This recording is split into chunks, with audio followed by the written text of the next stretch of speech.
translation with purport by His Divine Grace A.C. Bhaktivedanta Swami Srila Prabhupada Ki. Prabhupada.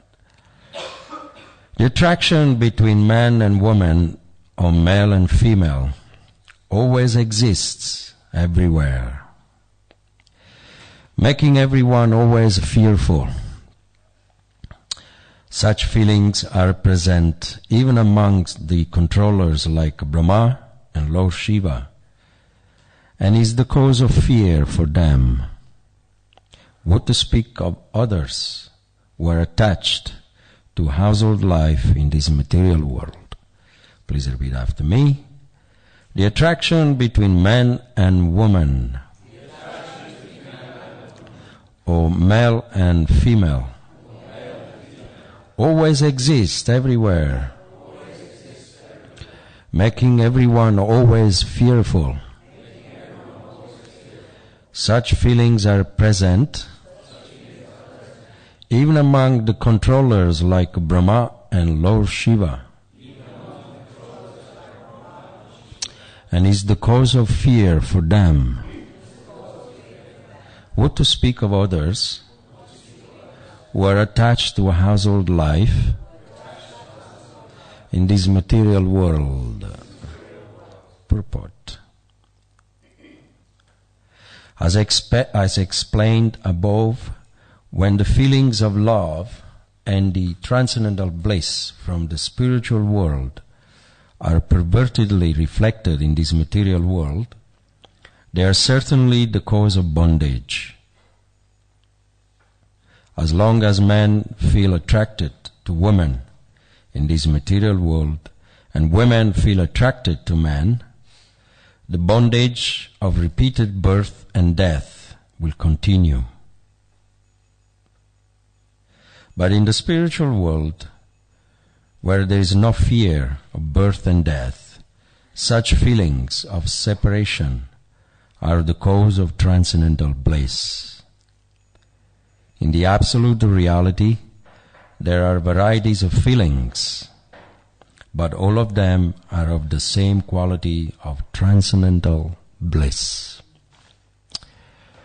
Om Jnana Timirandasya Gyananjana Shalakaya Chakshurmilitam Jena Tasmai Shri Gurave Namah Sri Chaitanya Manobhistam Stapitam Jena Bhutale Swayam Rupa Kadamayam Datati Swapadandikam Jai Shri Krishna Chaitanya Prabhu Nityananda Shri Advaita Gadadhar Shivasadi Gaura Bhakta Vrinda Hare Krishna Krishna Krishna Hare Hare Hare Rama Rama Rama Hare Hare Mukam Karoti Vachalam Pangalam Gayate Girim Yat Kripa Tamaham Bande Shiguru Dinatarinam.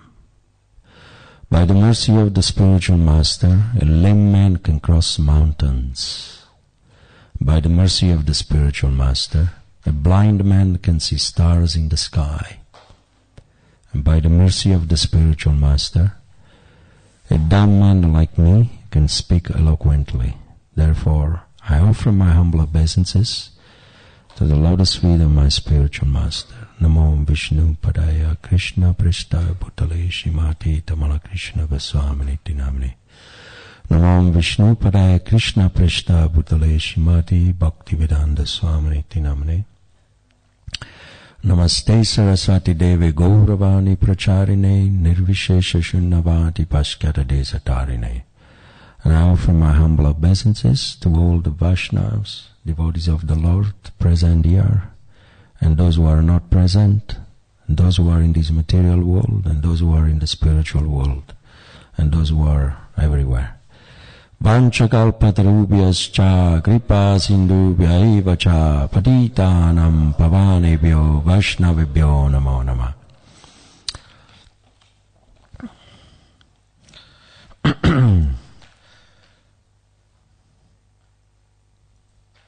The attraction between man and woman, or male and female, always exists everywhere, making everyone always fearful. Such feelings are present even among the controllers like Brahma and Lord Shiva, and is the cause of fear for them. What to speak of others who are attached to a household life in this material world.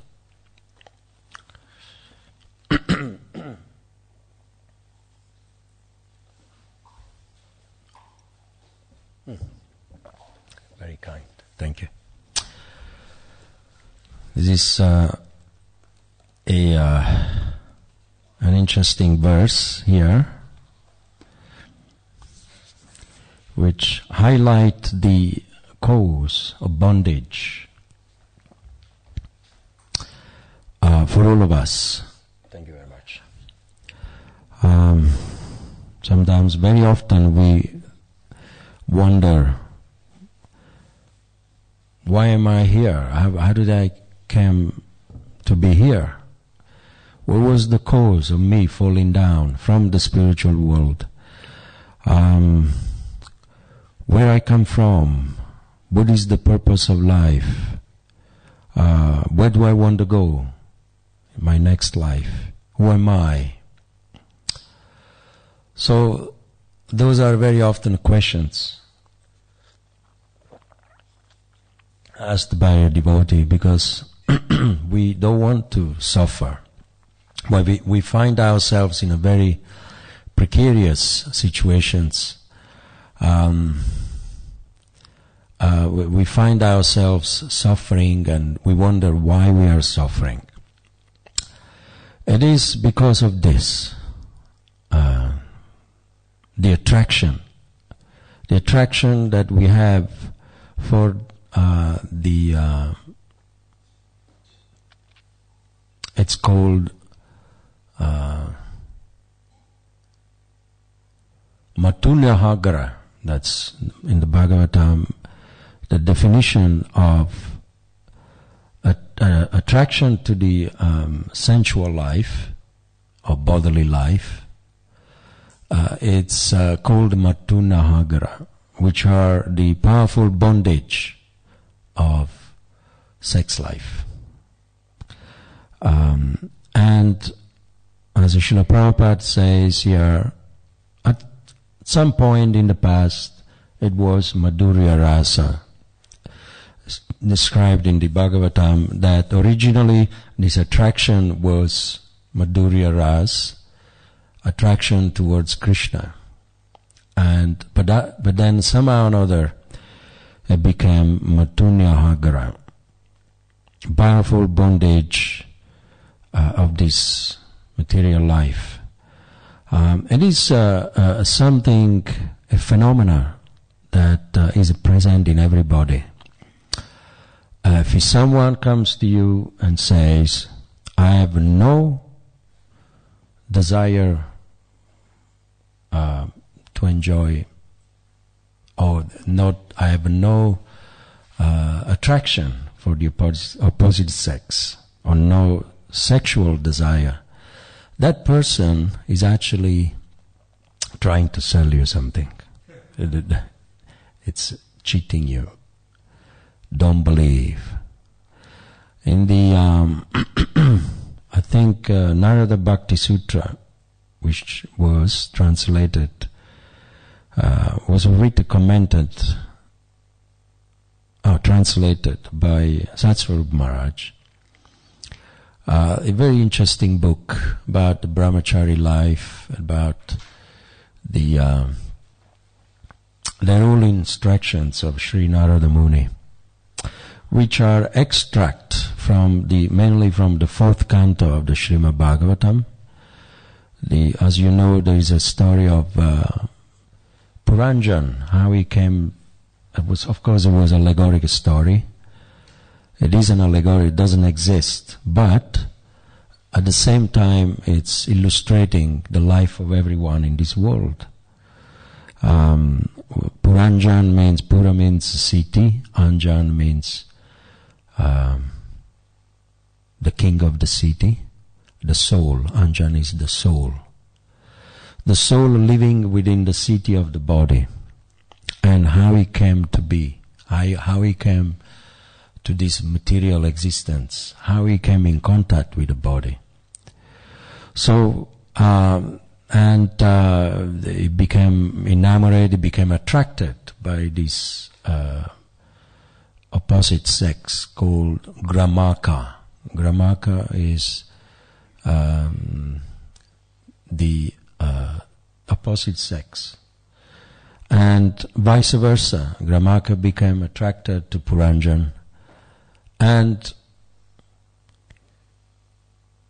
in this way, material life began. In Christianity, you have the example of Adam and Eve. The male and female principle. They committed the forbidden sin, which was the forbidden sin. They enjoyed the forbidden fruit. When I was a young boy in the monastery, the nuns, they taught us the forbidden fruit was the apple situated on the tree that the God told Adam and Eve, you can eat every fruit in this tree, but don't eat that apple.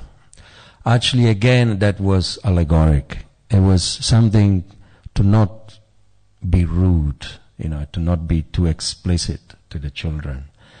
What that meant, really, in the catechism was that God was telling Adam and Eve, you can enjoy this material world, but don't engage in sexual activity. If they would have followed the instructions of God, then there was no fulda, then there was no children, no procreation, no miserable life. But what they did, they engaged in that thing. They ate the forbidden fruit. And that's when Satan came. Actually, it was a Satan who was indulging them, who was instigating them. Just do it, don't worry, it's very nice. That's Maya, exercising on the head of everybody. Just do it, and you'll feel good. Just for a few seconds, but then the misery comes. From lust comes anger. From anger, greed, and then attachment. We increase the attachment in this world. Greed, we want more and more and more. Lust, anger, and greed, they are actually the three children of, they are the result of sex life. If you want to know how lusty you are, you can do a self-analysis on yourself, or if we want to know, including myself, how lusty we are, then we can observe in a day how much we are overwhelmed by these three children, three qualities: lust, anger, and greed. If you don't feel those three things, then means you are free from sex life. You're actually a pure devotee. But then what are you doing here? But it's not a fact. Everybody does these three things. Everybody, there's a kind of conversation, Srila Prabhupada said, quoting Bhaktivinoda Thakur, that even a pure devotee, they come with a sexual desire, but they use it for procreation. If Srila Prabhupada, who is a pure devotee, he had no sexual desire, then he wouldn't have had a family. Why did he accept the Grihastha ashram? Actually, Prabhupada wanted 2 wives. He wanted he was married to one, and then he also. But it's not a sin. As long you use that desire for procreation.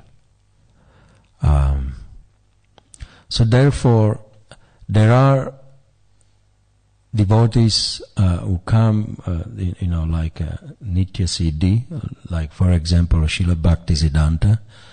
They also, they you could say,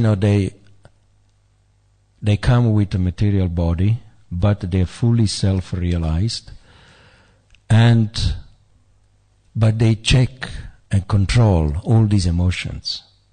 It's like Bhaktivinoda Thakur, he says, one should not suppress the desire. For example, the sex desire, just like holding a cobra. That's a very good analogy. When you hold a cobra, it's like, those are like yogi. They control their mind, they force their mind to keep away from sensual, then control the sex desire by force.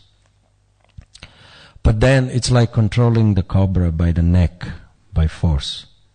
It's under control, yes, but when you release the cobra, the reaction is that he will bite you.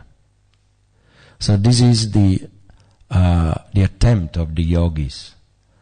They practice for many, many years, but then at some point, they fall down. Like, for example, Vishvambhara.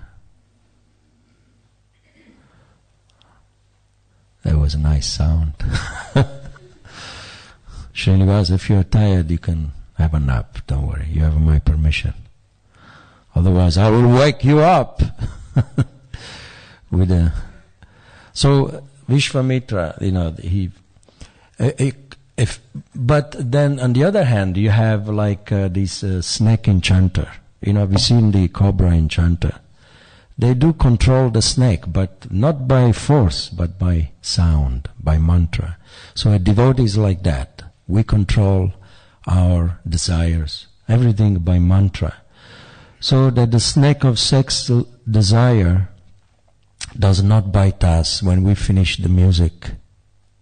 When we finish our chanting, just like Haridas Thakur told the prostitute, don't worry, just wait, let me finish my rounds, and then I will satisfy you. A devotee is like that. He controlled his the tendency for sin, this prarabdha karma, by mantra, by devotion. And then when you finish the chanting, then the sex desire doesn't bite you. It's not angry. So that's the way. It's there in everybody's. Material body means it has to have all these emotions. Lust, anger, greed, everything is there. But you use it in Krishna service. Because if you don't feel these things, means you don't have a body. Those are the dharma of, those qualities are the dharma of the body. Is the package, Narada Muni says, that comes within a material body. Some people, they are more lusty than the others, some they are more angry, some they are more happy, some they are more miserable, some they are more diseased. Some, he says in the fourth canto that each one of us, we're born in this world with a baggage called karma, and in that baggage we have a certain amount of happiness, certain amount of distress, a certain amount of wealth will be coming to us, a certain amount of children, a particular wife, a certain amount of years to live. So everything is predestined by karma, previous lives. So it is not a sacrilege that I'm saying that a pure devotee has a sex. What's wrong to have attraction? That's why Srila Prabhupada, it's actually here from Shukadeva Goswami. He's stating the absolute truth. This attraction between male and female is ancient. It's eternal. And originates between Radha and Krishna, between God and his own energy. But it's not a sin for God to be attracted to himself. There's a difference between God and us. For him being attracted to his Ladini Shakti, or Ram towards Sita, or Krishna towards Radharani, it's not a sin, it's not a sacrilege. It's actually natural for them. Because who can criticize God for loving part of himself, for being attracted to something that belongs already to him? Ladini Shakti is the internal pleasure potency of the Lord. So that pleasure, it's always there to give a pleasure to him. It's the internal happiness of Krishna. It's like the happiness of Krishna sometimes comes out of his body, and that's the female energy, Radharani. He cannot live without her. So similarly, when Lord Ram, he lost Sita, when Sita went in, it's like your own happiness, your own inner self, that goes away from you. But then, of course, they become reunited again. So one who understands this is actually, that's why the Krishna book, it's very interesting. I was thinking it during the kirtan. Why is it so purifying to hear the pastime, the intimate pastimes of Radha and Krishna, or the rasa dance, or to hear about the exchange of gopis with Krishna, this intimate pastime? Why is it purifying? Why it purifies the lusty desire, the sex desire? It's because one understands that female principle is none other than the energy of Krishna. And there is no jealousy when people or the priests or the religions say, how can I accept you, God, who is very sinful, so many women, he married so many queens, and so for them they cannot understand and only increase the envy. Jai Shri Radha Gokulananda Ki Jai. They don't understand that Bhaktanam Tapasa Yagyam. He is the master of everything, he is the enjoyer of everything, all the spiritual planets, all the material planets, all the living entities. Because we are all part and parcel of Krishna, Ladini Shakti, internal energy. We are all coming from his consciousness. That's why we call the movement of Krishna consciousness. We are the consciousness of God. All of us. When you are fixed up in your Sanatana Dharma, in your devotional state, they say that you are in Krishna consciousness. That means you are in living peacefully and gracefully in your constitutional position, which is the consciousness of God. Of course, we have this we are anu, small part of consciousness, that we have a little individuality there. But that individuality can only be comfortable in the consciousness of God, in Krishna consciousness. We don't say this is the movement for devotee consciousness, isn't it? We don't say that. We say this is the movement for Krishna consciousness, or God consciousness. So one who understands that when Krishna, he exercised this attraction towards the so-called opposite sex, the gopis and the Srimati Radharani, is actually none others than his energy. It's like if you, so who can criticize you if you are in your room and very intimately you are having exchange with your own consciousness, with your own happiness. You are enjoying your own happiness, which is something that belongs to you, is part of your inner self.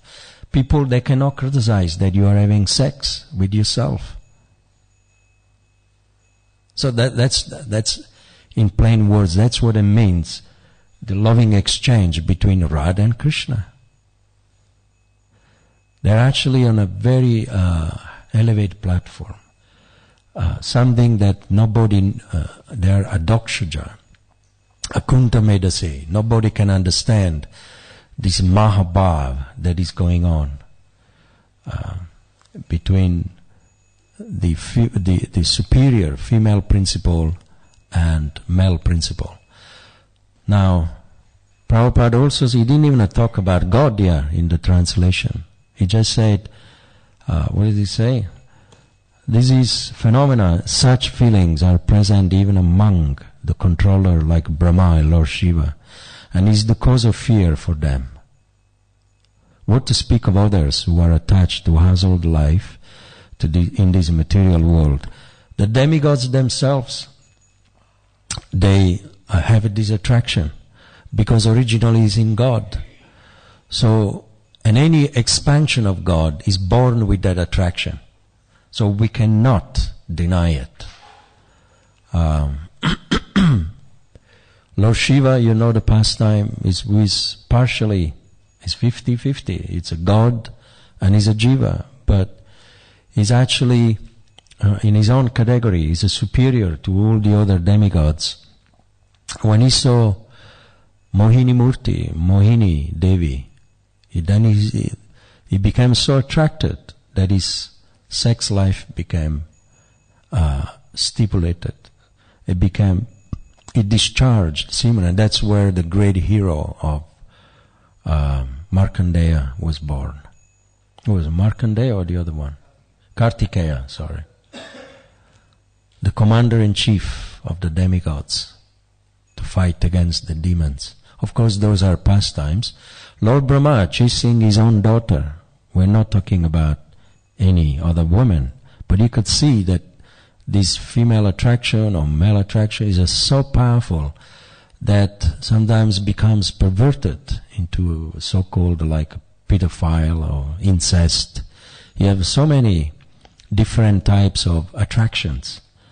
There are, believe me, there was someone, I don't even want to say if he's a devotee or not devotee, but someone who came to confide it to me many, many years ago, and he was feeling attraction towards his daughter. He didn't know what to do. So I said, please go and confide to Shivram Swami, who was the GBC at that time. And he did. But, he didn't do anything about it. Maharaj said, just control, more chanting, more mantra. He said these things are part of the material. He didn't criticize him or chastise him, devotee was very honest with himself. You get, the great Mahajan, Maharaj Yudhisthira, who is none other than Dharmaraj, the epitome of Dharma. We know the pastime that he felt attracted towards his own mother, Kunti. Kunti had a boon from Durvasa Muni to never grow old more than 16 years old. She was practically speaking a grandmother, but she was even younger than Draupadi. Did you know that? Kunti was actually had the beauty and the age of a 16 years old girl. And Maharaj Yudhisthira became attracted to her. So that feeling was bothering him. So he went to confide it to Krishna. And he said, I'm feeling attracted towards my own mother. What to do? And Lord Krishna says, what are you going to do about it? And Maharaj Yudhisthira said, nothing. So Krishna said, yes, that's the point. Nothing. So the ocean, so many waves, that's the mind, the consciousness. We get, there's nothing wrong to be attracted to a beauty. We are living in an imaginary, illusory. Maya is very strong. It's a divine energy that only Krishna can overcome it, not us. Devyesha gunamayi mama maya durataya. Durataya, very, very strong, very powerful. It doesn't say that if you read that verse and study that verse properly, you would see that the translation is not that you overcome it yourself. Right? You surrender to Krishna and then He will carry you. He will make you overcome it. It requires a surrender to the Lord, and then He can make you overcome it. It's the power of Krishna that makes you to overcome, because Krishna is the only one above this divine. Because this divine energy is very attractive, is a part of him. Maya, the Yoga Maya, Mahamaya, they're both very powerful. Avaranatmika Shakti. There's another aspect of Maya, Mahamaya, Avaranatmika Shakti. Does anybody know what that means?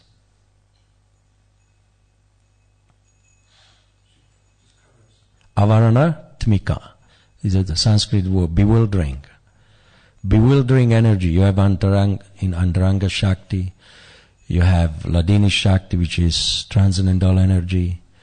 You have, but Avaranatmika Shakti is actually bewildering energy. That you think that you are happy, but actually you are suffering. Now that's very, very tricky. Just like the camel, Prabhupada gives the example in the Bhagavatam. The camel is eating thorns. That's Avaranatmika Shakti. And he's hungry, he's eating thorns, he's enjoying, but actually the thorns, they are ripping off his tongue and then he swallows the thorns together with blood. So that's the sex life in this world, Prabhupada mentions. We think we are enjoying, but actually we are throwing away, our own energy. People they drink or they take drugs, they think they're enjoying, they are feeling good, but actually they are losing, they're suffering. That's Avaranatmika Shakti. Any pleasure in this world is tricked. You think that like smoking, people they think they're enjoying, having a break from the reality. I have a nice coffee. I meet many people, businessmen in the car, drinking coffee and smoking, having a nice break from the stress, the work, the family. But actually that very pleasure, it's killing them. So-called pleasure. And that what is it? None other than the space between two gross suffering. When we think we are not suffering, we are having a break, it's just the space between two suffering. But that space is also suffering. People, they take drugs to not suffer anymore. But that drugs makes you it kills you even more than what you felt before. So it's better you reverse and go back to the way you were. Does it make sense? So, if Brahma, Lord Shiva, they cannot do it, what to speak of us?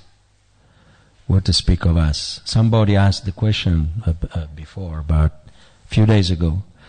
If someone is attached to Krishna, does that mean he's more advanced than someone who is feeling lusty?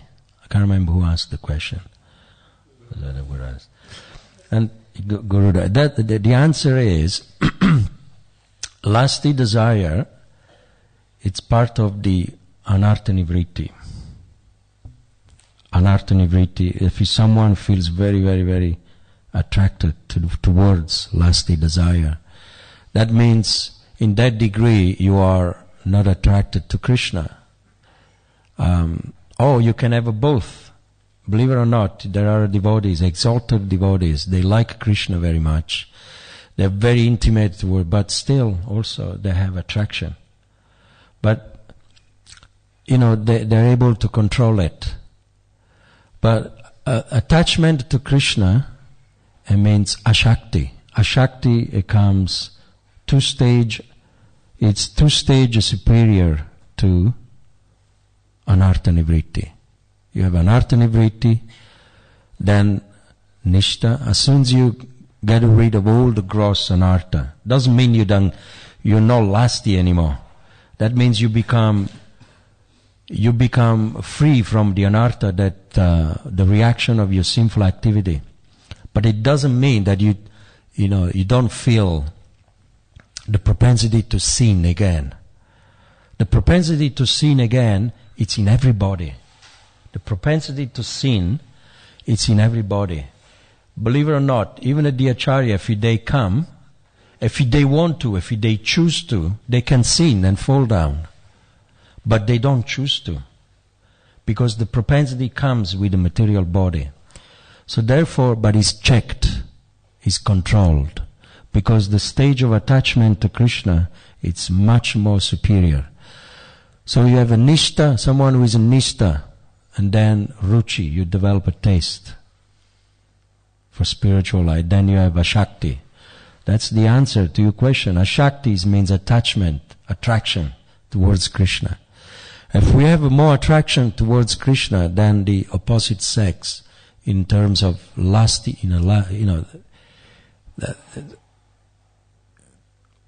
as a lusty way, then we are considered to be very fortunate, because the attraction towards Krishna is actually controlling us, controlling our lusty desire.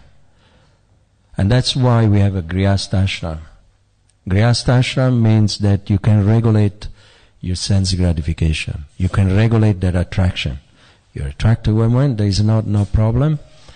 You get married and you have a children. So you use that lust in Krishna service and you bring up the family in Krishna consciousness. So those are just a few thoughts, a few points on this verse. And we have a few minutes, and we ask if there is any questions.